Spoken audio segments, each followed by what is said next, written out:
Hey guys, and welcome back to another Unreal Engine 4 tutorial. Today I'm going to be showing you how to create a dynamic crosshair for your first person game like what you see now. You have this crosshair on your screen, and then when you walk forwards it increases in size, and this video again is another request, so thank you to Gameplay Zone and I hope this helps. If you want to request a video or have any questions, just leave a comment down below and I'll try my best to help. So what we're going to do is use this already created asset on the Unreal Engine forums created by Osman. And this is completely free to use and a great piece asset, so thank you to Osman for creating this. So I'll put the link to that page in the description. However, the download can be a bit buggy now since it's quite old, so if it doesn't work for you, I've also put the asset in the description for you to download. Also, the Unreal forums can be a great place to find useful tips or freebies like this, so I found this by just scrolling through the Unreal forums and came across it. Now we're going to want to import this into our games. To do this, we can't just drag and drop it into our content browser like usual, as Unreal Engine doesn't work that way with view assets for some reason. So instead we're going to manually do it through our folders. So you're going to select the asset in the folder wherever it downloaded, hit Ctrl+C to copy it, and then find your way to the folder where your Unreal project is. Then once you're in the folder, you're going to want to go to Content, and then wherever you want it, I'm just going to put it in the first person BP and the Blueprints folder again,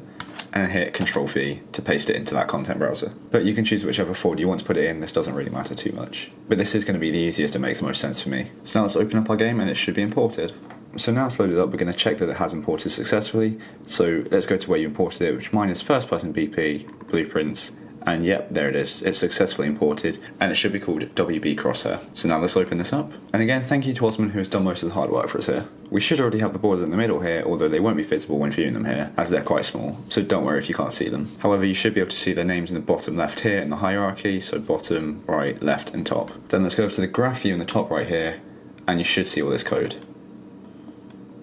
What this is basically doing is just some simple maths to determine how big the crosshair should be based on the player's velocity. Then it's going to feed the output of these math sums into these three integer values here: crosshair spread, crosshair thickness, and crosshair length, which evidently has the values for how spread out the lines should be, how thick they should be, and how long they should be. So when the player's velocity increases, so does the size of the crosshair. However, there is still some work left for us to do if we want this to be fully dynamic. So what we want to do first is get this on the screen so that the player can see it. Now to do this, it's simple enough. We're going to want to go back to our character, so mine is first person character, but yours might be third person or whatever you've called it. And we're going to go off event begin play, so just search for that. It will already be used, but this just helps us find it. So here it is. Then as this is already used, we're going to want to get a sequence node. So to do that, just grab the event begin play, give it some space, go off here, do a sequence, leave that one plugged in so that it still does it, and then drag off then one. We're just going to simply create a widget. So type in create widget, and as the class, set it to WB Crosshair.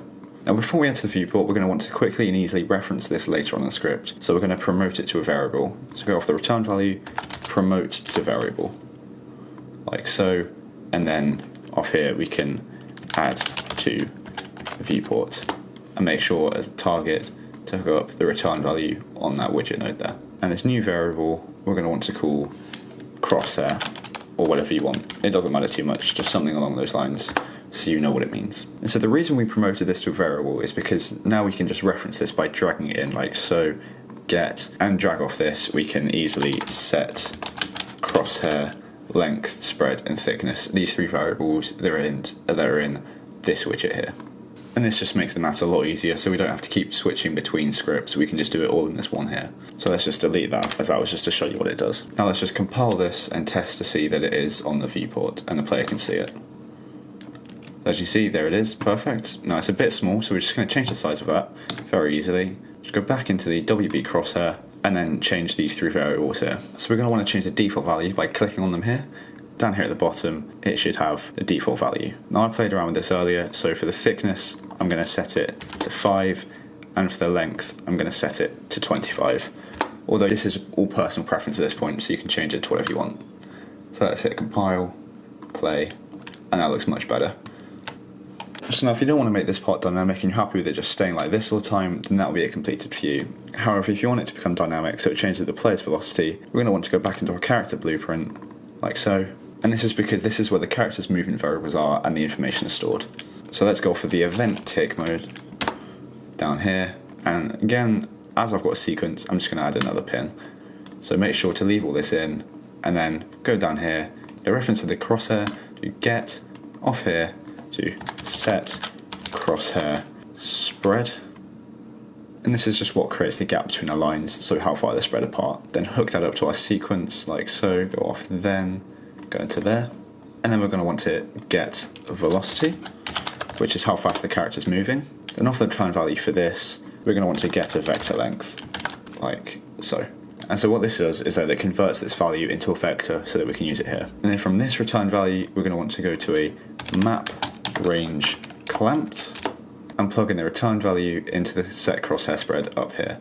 So let's just move all this along, give it some more space, like so. And then what the map range clamp does is allow us to use other numbers to modify the vector to how we want it. So for these values here, I'm just going to be using the numbers provided by Osman on the forum, but you can obviously mess around with it yourself to get the perfect start for you. So the top number for me will stay at 0, then it'll be 450, then 5, and then 80. So that should be it done. So now if we hit compile, close this and hit play, you can see that this is the same size that I set it to earlier as the default values, and as I walk forwards it gets bigger as the player's velocity increases. Because I'm walking forwards, I'm walking faster, so the crosshair increases in size. So that all works perfectly, so I think that'll be it for this video. I hope this helped, and again a massive thank you to Osman for creating this free asset to use. I hope you enjoyed, and if you did and it helped you, then make sure to like and subscribe down below, and I'll see you in the next one.